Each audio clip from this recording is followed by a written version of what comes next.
Olá, estudantes da segunda série do ensino médio, sejam bem-vindos a mais uma aula de geografia. Eu sou a professora Luíse Coutinho, estarei junto com vocês aí nas interações do nosso chat desta aula de hoje, que será sobre Brasil, distribuição e renda, trabalho formal, parte 2, que será ministrada pelo professor Antônio Russo. Tudo bem, professor? Tudo bem, professora Luísa, é um prazer imenso estar aqui novamente. O prazer é estar com os alunos, os professores e a todos que irão acompanhar a mais essa aula do segundo ano do ensino médio. Antes de mais nada, a professora Luísa vai falar o que nós vamos trabalhar hoje, né, professora? Isso mesmo, professor Antônio. A gente vai ver aí a habilidade do currículo do Estado de São Paulo que trabalharemos na nossa aula. Vai aparecer aí na próxima tela para vocês.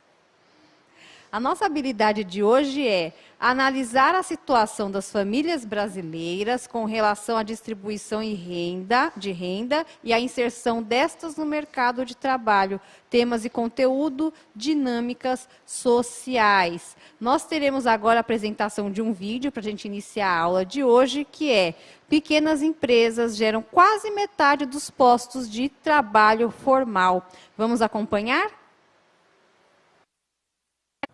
O fortalecimento das micro e pequenas empresas está contribuindo para a formação da nova classe média no país. Os pequenos empreendimentos já são responsáveis pela geração de 40% dos postos de trabalho com carteira assinada e hoje empregam mais de 20 milhões de brasileiros.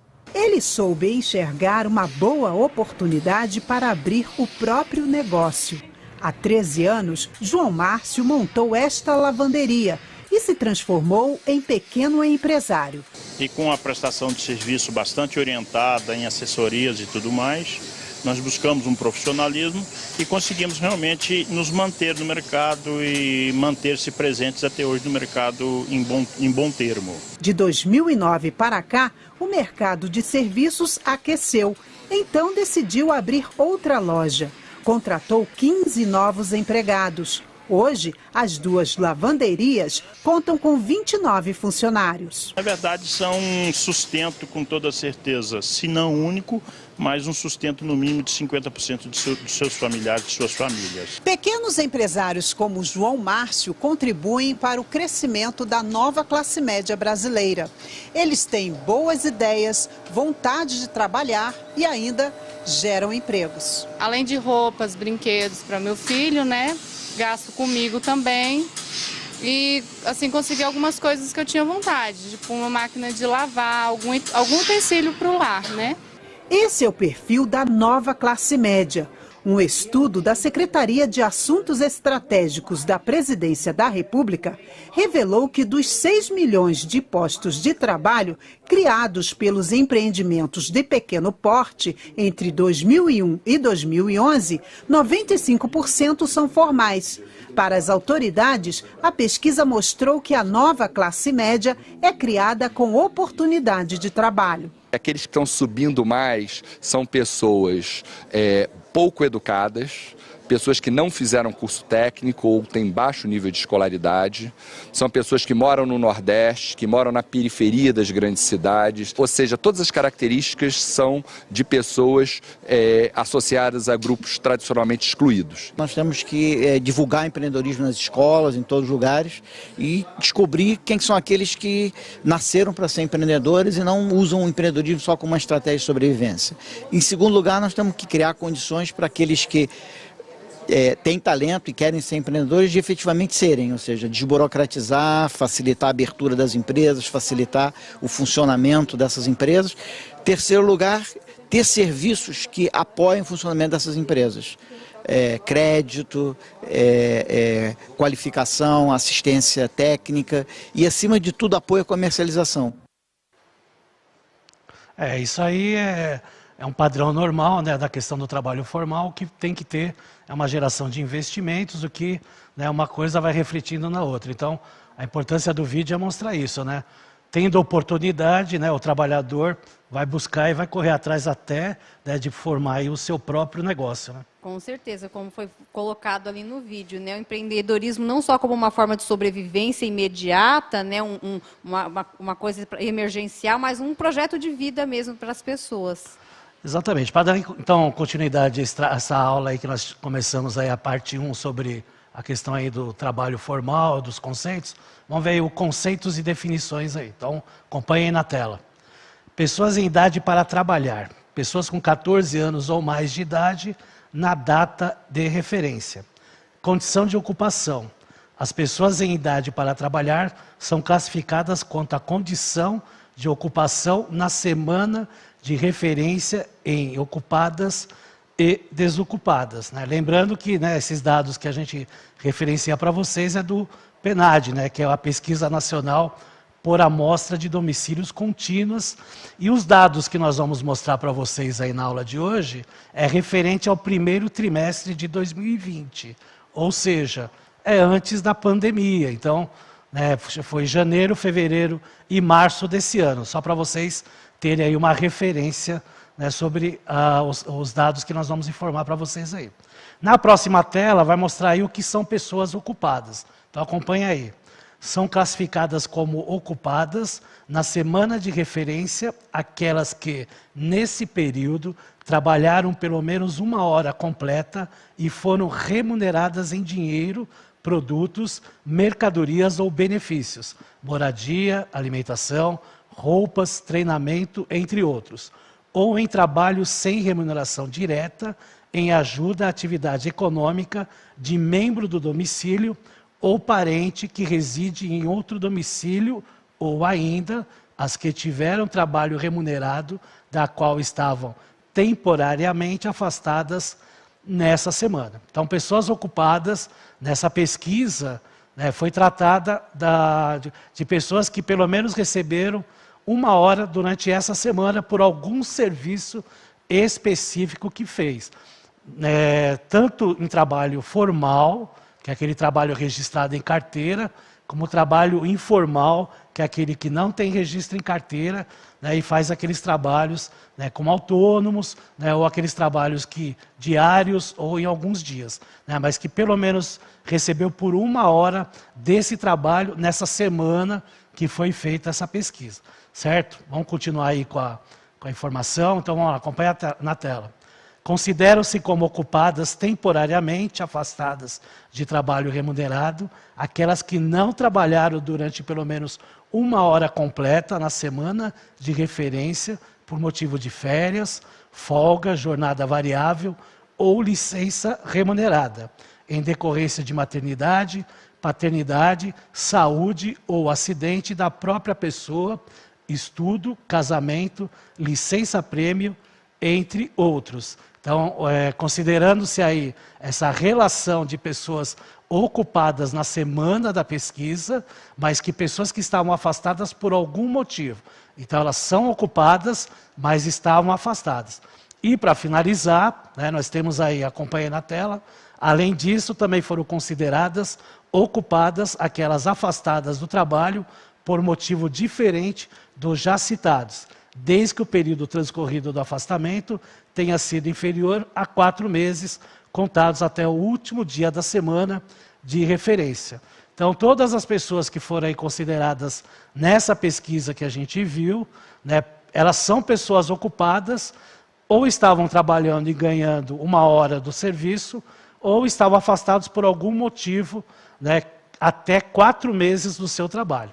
Perfeito? Então a gente vai analisar aqui, a partir, né, desse momento, alguns gráficos e alguns esquemas, falando aí sobre a população, né, e o trabalho, né, como elas são divididas através aí do trabalho. Então, no próximo esquema aí que vocês vão observar, vocês vão ver lá que tem lá na parte de cima a população total, que é dividida entre a população que trabalha, que seria de 14 anos ou mais, ou que pela legislação podem trabalhar, e aquelas que não trabalham ou não deveriam trabalhar segundo a legislação, né, que é a população abaixo da idade de trabalhar, que são menores de 14 anos. Da população que pode trabalhar a partir dos 14 anos, elas são divididas em pessoas na força de trabalho, que são divididas por ocupadas e desocupadas, e pessoas fora da força de trabalho. Certo? Então, quando fala pessoas fora da força de trabalho, são pessoas que não têm renda e que acabam, né, nem tendo trabalho, né? Então não vão nem atrás de um serviço para ter aí a sua renda e ajudar aí nos benefícios da família. Na próxima imagem, nós vamos ver a classificação da população ocupada de acordo com a posição na ocupação e a categoria do emprego. Então está lá ocupado, depois da posição na ocupação, e aí ele é subdividido em empregado, na qual ele é subdividido em setor público e setor privado. Nós temos o outro, que é o trabalhador por conta própria, que aí seria o autônomo, né? O empregador, né, que o gera o emprego, o trabalhador doméstico, que aí ele tem ou carteira assinada ou não tem a carteira assinada, né, porque dependendo dos dias da semana que você trabalha, necessariamente não precisa assinar carteira, né? E o trabalhador familiar auxiliar. Então essa divisão aí é das categorias aí de quem tem emprego, tá? Então é interessante retratar isso. Lembrando, mais uma vez, que essa divisão e toda essa pesquisa é feita pelo PNAD, que é do IBGE, né, que faz aí trimestralmente, faz quadrimestralmente, semestralmente, até anualmente. E dependendo do caso, né, do assunto, pode fazer semanal como até mensal, tá ok? Fora o censo, que eu sempre falo para vocês, que é feito aí de 10 em 10 anos, tá certo? Agora nós vamos ter um gráfico mostrando aí a distribuição percentual das pessoas de 14 anos ou mais por sexo, segundo as grandes regiões do Brasil. Isso dados do primeiro trimestre de 2020. Então, o que está em azul escuro são as mulheres e o que está em azul claro são os homens. Então, no Brasil, 52,6% são de mulheres, né, nessa questão aí, né, do percentual de trabalho, e 47,4% são de homens. Tá? No Norte, 51,3% de mulheres, 48,7% de homens. No Nordeste, 52,6% de mulheres, 47,4% de homens. No Sudeste, 53,1% de mulheres, 46,9% de homens. No Sul, 51,8% de mulheres, 48,2% de homens. E no Centro-Oeste, 52,1% de mulheres, 47,9% de homens. O interessante é que quando a gente vê esse gráfico, a gente observa que existe uma média, né, bem ponderante, né, das regiões equivalentes ao país, que é o que interessa, né, porque tem dados, né, professor Luiz, que a gente vê são discrepantes, né, entre os gêneros, né? Nesse caso não. A gente vê que há um equilíbrio, daí o que tem até a questão aí das mulheres está, né, melhores até nessa situação. Será, professor, que as mulheres estando aí nesse percentual maior é porque na população absoluta a quantidade de mulheres é maior? Tem a ver? Mas também tem um reflexo que é que rende, que tem a renda para a família. Principalmente sim. Também isso, né? Que ela que banca lá, acaba bancando a casa. É tem a muitos chefe casos, da família. Isso, chefe da família. Essa palavra estava escapando, mas a professora... É isso aí mesmo. Tem a questão da população, pode até ter, mas o principal disso é a questão, né, como a professora colocou sabiamente, ela é a chefe da família. Muitas famílias brasileiras têm a mulher como a chefe da família aí, né, principalmente, né, nesses casos aqui em todas as regiões, tá? Não há exceção, o que nós vimos aí na tabela anterior. Tá? Na próxima tabela que vocês vão acompanhar aí na tela, ele tem a distribuição percentual das pessoas de 14 anos ou mais de idade ocupadas na semana de referência por sexo, segundo as grandes regiões também do primeiro trimestre desse ano. Então, o caso aqui do Brasil, 43,8% são de mulheres, né, em verde claro, 56,2% são dos homens. E, novamente, observando aí todas as regiões, o equilíbrio, né, da média brasileira também é grande, né? Destacando a região norte, tendo aí 40,1% de mulheres e 59,9% dos homens, tá? E aí tem um destaque maior, né? O Nordeste também tem um valor aproximado, 42,5% de mulheres e 57,5% de homens, né? O Sudeste, 44,9% de mulheres, 55,1% de homens, 44,3% no Sul de mulheres, 55,7% de homens, e no Centro-Oeste, 43,6% de mulheres e 56,4% dos homens. Então aí já tem um equilíbrio, mas algumas regiões acabam tendo, né, uma diferença um pouquinho maior em relação entre os homens e as mulheres.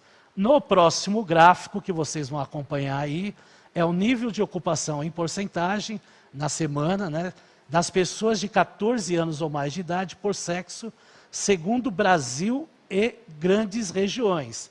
Tá? Isso primeiro trimestre de 2020 também. Então nós temos lá o Brasil com 63,5%, né? Aí nós temos aí os homens, do total, 53,5%, é que os homens têm 63,5% e as mulheres 44,5%. Tá? No norte, o total é em média de 52,5%, sendo os homens 64,6% e as mulheres 41%. Tá? No Nordeste, a média de 45,4% no total, sendo 55,2% de homens, 36,7% de mulheres. No Sudeste, 56% a média no total, sendo 65,9% de homens, 47,3% de mulheres. No Sul, nós temos 58,9% no total, sendo 68% de homens, 50,4% de mulheres, e no Centro-Oeste, 58,5% o total, sendo 68,8% de homens, 49% de mulheres. Tá? Então, mais aí uns dados aí em relação aos gêneros aí dos trabalhadores, principalmente falando aí nas questões de pessoas acima de 14 anos. E aí, para a gente dar uma finalizada antes da atividade, vamos ver o último gráfico aí, falando da distribuição percentual, né, das pessoas de 14 anos ou mais de idade desocupadas nessa semana de referência da pesquisa, tá? Que também é por sexo. Então nós temos no Brasil, em média, 53,4% de mulheres, 46,6%, né, dos homens.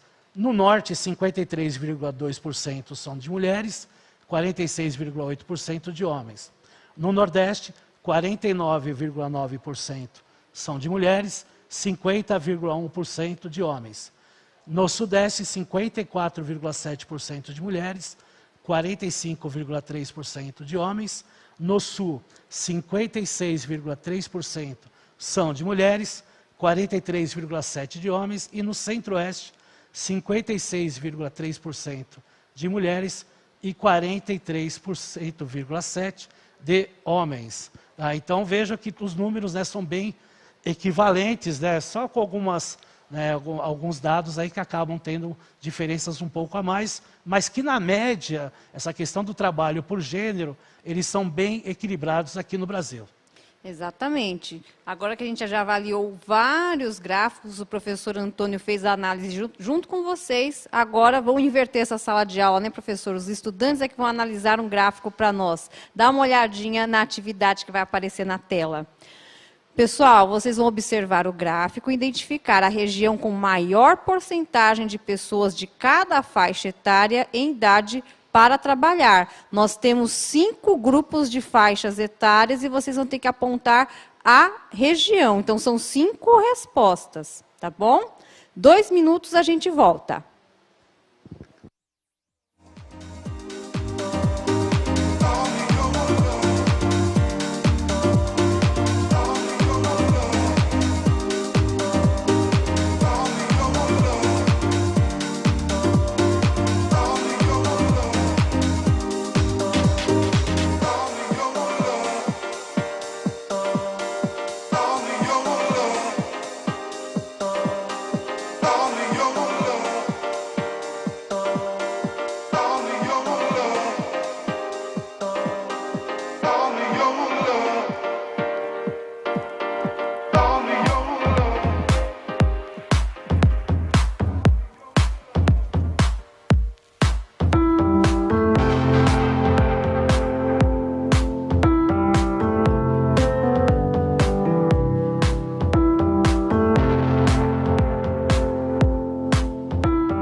estamos, muitas interações aí no nosso chat. Vamos mostrar aí para o professor Antônio algumas das respostas.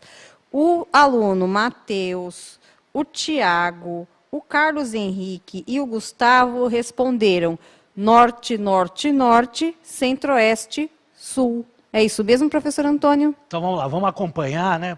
Vamos colocar de novo na tela o gráfico, né, para vocês observarem. A sequência das faixas etárias por região está assim. Primeiro é o Brasil, de esquerda para a direita, tá? Brasil, norte, nordeste, sudeste, sul e centro-oeste para todas as faixas etárias. Então, no caso aí da faixa etária de 14 a 17 anos, nós temos o norte com 9,5%, que é o maior, tá? Na faixa etária de 18 a 24 anos, nós também temos o norte com 16%. Já para 25 a 39 anos, também a região norte com 30,1%. Da 40 para os 59 anos, a gente vai observar a região centro-oeste, né, um pouquinho acima do sul e do sudeste, com 33,9%. E a faixa dos 60 anos para mais, nós vamos ter a região, né, do sudeste com a região sul com 22,1%. Então, né, todos os alunos que foram citados acertaram aí bravamente, né, porque estão de parabéns aí, perfeito? Perfeito. Bom, tem um vídeo agora, professora? Então vamos para o vídeo. A gente vai assistir um vídeo agora sobre a importância de contribuir para a Previdência. Vamos dar uma olhadinha?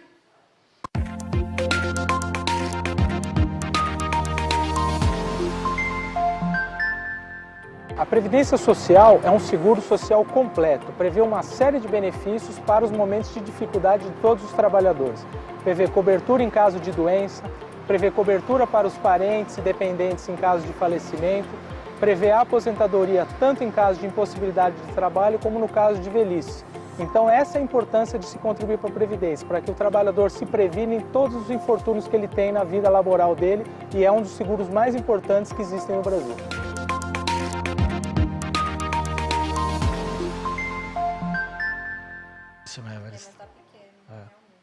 Pequena mudança em relação às atividades nocivas à saúde, passa a ser exigida, além do tempo mínimo de 15, 20 ou 25 anos de contribuição, seja para homem, seja para mulher, em condições nocivas, passa a ser exigida também uma idade mínima de 55 anos, 58 anos ou 60 anos, a depender do agente nocivo. Isso vale tanto para homens quanto para as mulheres. Saber sobre essa questão da contribuição da Previdência, né, quando começar a contribuir, né, o trabalho, né, então a gente sabe aí que nós tem um tempo mínimo de trabalho, tem um tempo mínimo para você pagar a Previdência, então, né, tem que saber juntar os dois para, né, ter uma aposentadoria aí que ajude aí no seu sustento, né? Exatamente. Então, é mais uma coisa que tem que fazer parte do projeto de vida do estudante, né? Quando ele vai ingressar no mercado de trabalho, é bom ter esse planejamento e se inteirar das regras para as contribuições, para que isso, né, não venha prejudicar no futuro aí, né, professor? Exatamente. Às vezes o aluno, né, o jovem fala, vou trabalhar e estudar ao mesmo tempo. Às vezes compensa estudar, né, fazer aí uma progressão nos seus estudos, né, e deixar o trabalho, se possível, mais para frente, né, para, né, ter uma melhor condição de trabalho, né? Lembrando que quanto mais você tem um nível estudantil aí, melhor as condições aí de trabalho. Então tem que pensar também nessa questão aí, né? E por falar na questão do trabalho, né, vamos ver aí um gráfico sobre a informalidade no mercado de trabalho.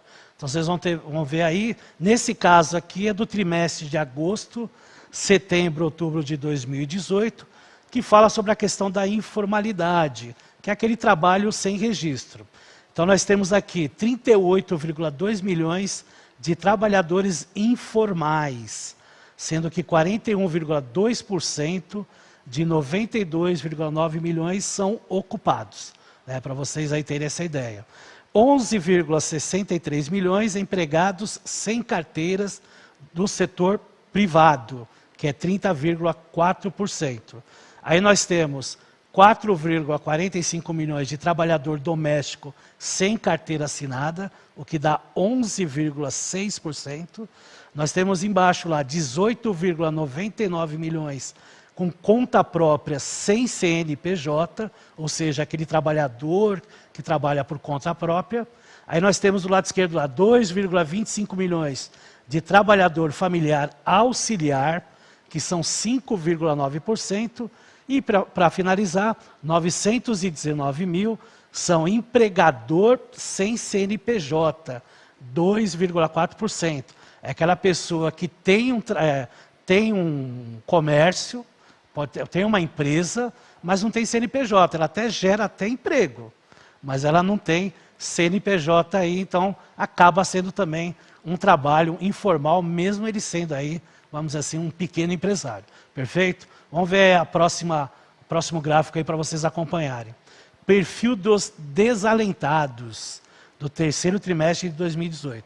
Pessoas de 14 anos ou mais que não haviam realizado busca efetiva por trabalho na semana da pesquisa, mas gostariam de trabalhar e estariam disponíveis. Aí nós temos aí, né, na legenda, né, escolaridade, né, o que está aí em um azul, né, clarinho aí, né, não tão claro, né, o que está no meio termo, até o fundamental completo ou equivalente. Aí o azul escuro, superior completo ou incompleto. E o azul mais clarinho, médio completo ou incompleto.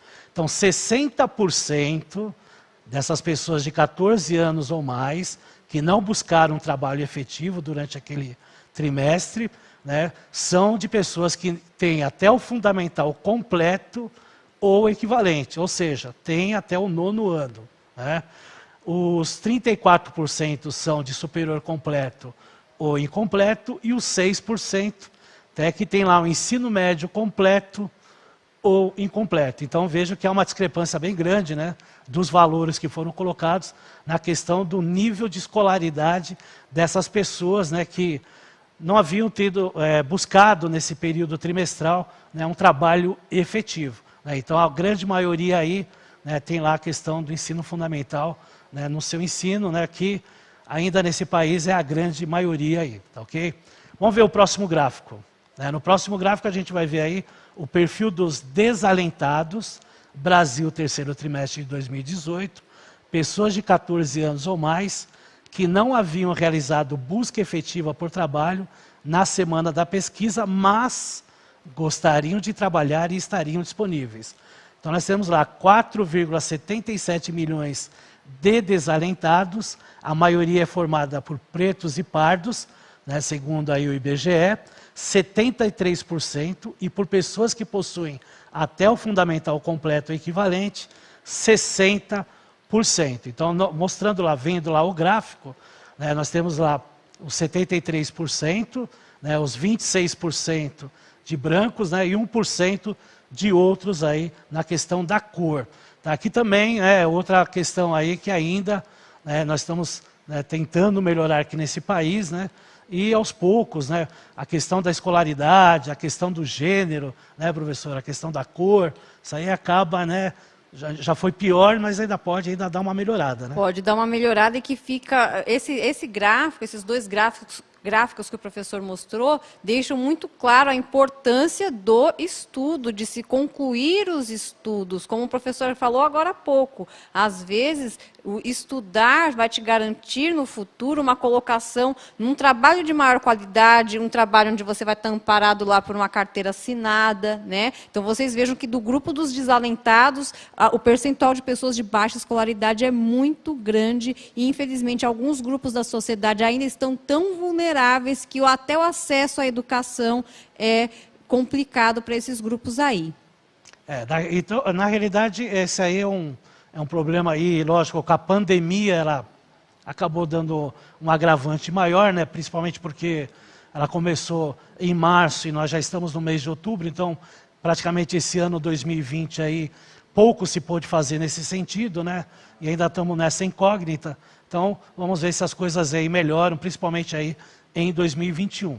Para finalizar aí o último gráfico, né, antes de um outro vídeo que vocês vão ver, nós temos a taxa de desocupação fazendo aí uma relação entre o interior, né, do estado e a região metropolitana de cada estado do Brasil, dividido aí por regiões e por estados. A gente observa aí no gráfico que ele coloca lá Brasil, tendo uma média de 12,7% de taxa de desocupação.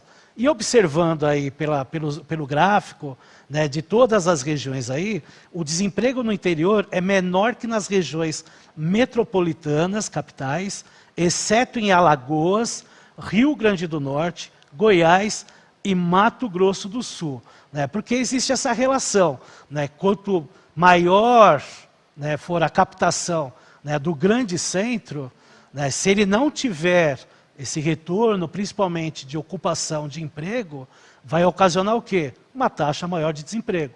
E é isso que acontece nos grandes centros brasileiros. Então, quando a gente fala em grandes centros principais, são as grandes metrópoles, que a gente considera aí, principalmente as metrópoles nacionais, que acabam envolvendo aí uma relação de ambos os países, de ambos os estados, desculpa. Vamos ver agora um vídeo, professora? Vamos ver um vídeo que vai falar sobre o FGTS e o benefício que ele concede a cidadãos com contrato de trabalho formal. Vamos assistir.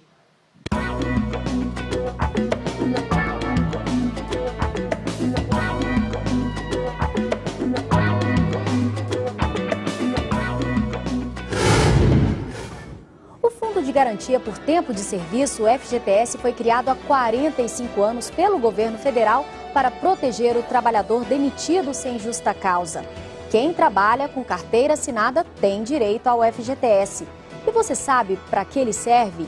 Em quais situações o trabalhador poderá utilizá-lo? É isso que você vai saber agora nesta reportagem preparada pela redação da NBR.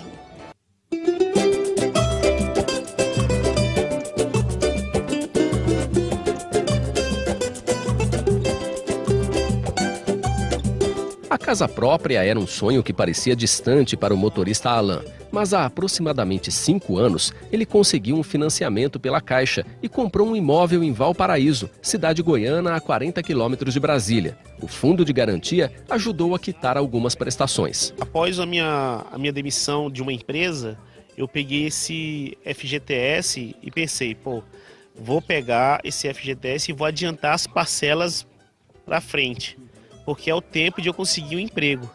E deu certo.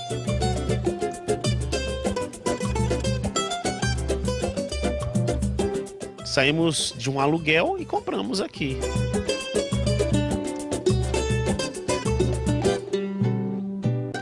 Quando você está de aluguel, você não está pegando um dinheiro seu e investindo em algo. Você está pegando, ou você está enriquecendo alguém, ou simplesmente jogando o dinheiro fora, né? Porque não está vindo nenhum benefício para mim nem para minha família.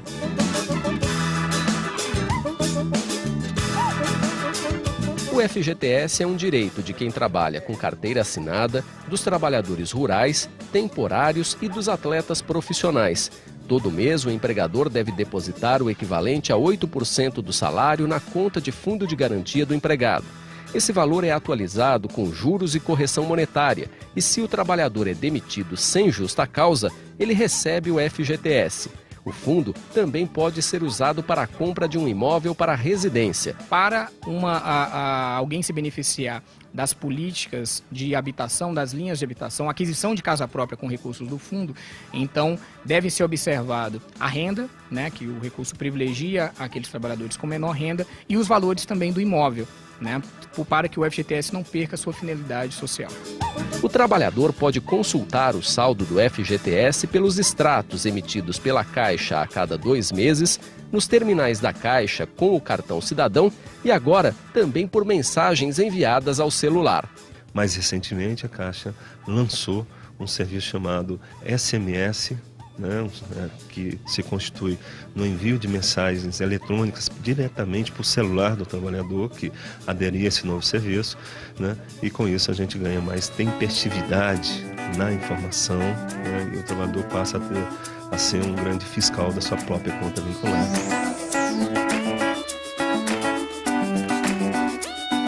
O Fundo de Garantia do Tempo de Serviço tem ainda outra função social.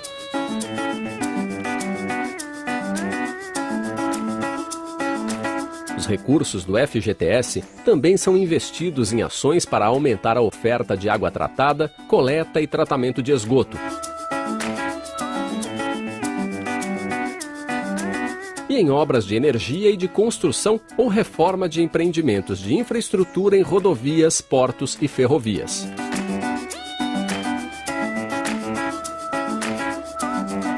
De suma importância que o trabalhador acompanhe, não só acompanhe a sua conta vinculada, que ele pode acompanhar pela internet, por SMS, pelo cartão cidadão, pelos extratos bimestrais, ele mesmo fiscalizar o acúmulo do seu patrimônio, mas também ele pode fiscalizar esse alcance social do fundo, né, pelo site www.fgts.gov.br. Há um acompanhamento online de todas as obras espalhadas por todo o país. Isso é muito importante para que toda a sociedade brasileira perceba o alcance dessa política.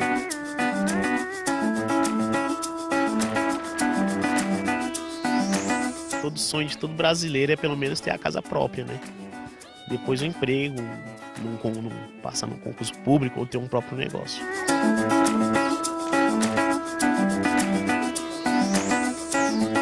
Se a renda do trabalhador for a renda dessa pessoa que beneficiária do recurso do fundo for de até R$ 3.275, além do financiamento mais barato, ele também pode receber do FGTS um subsídio, né, um complemento para auxiliá-lo na aquisição da casa própria.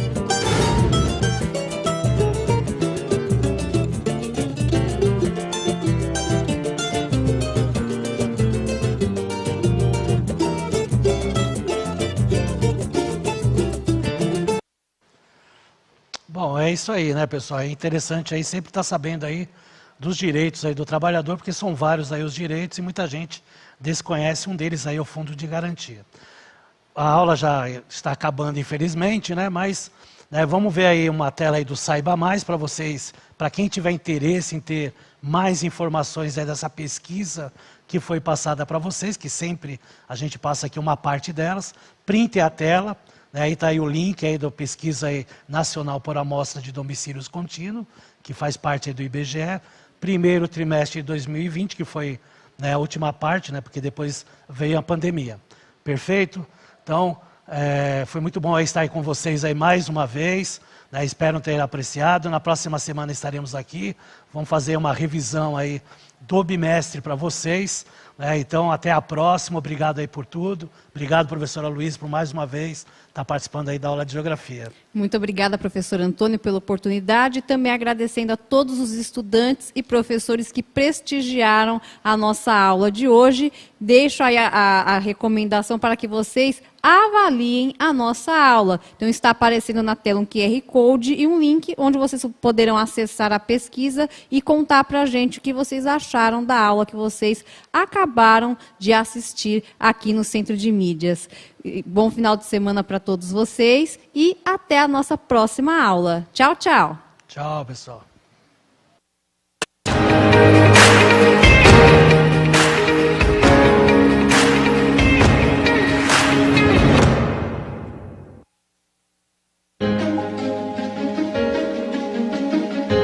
A escola pode estar distante, mas as aulas não. Por isso, o governo de São Paulo criou um aplicativo online de aulas com chats para todos os estudantes da rede pública de ensino durante a quarentena. O acesso à internet é gratuito e você ainda pode assistir às aulas ao vivo nos canais digitais da TV Cultura. Baixe o aplicativo e estude.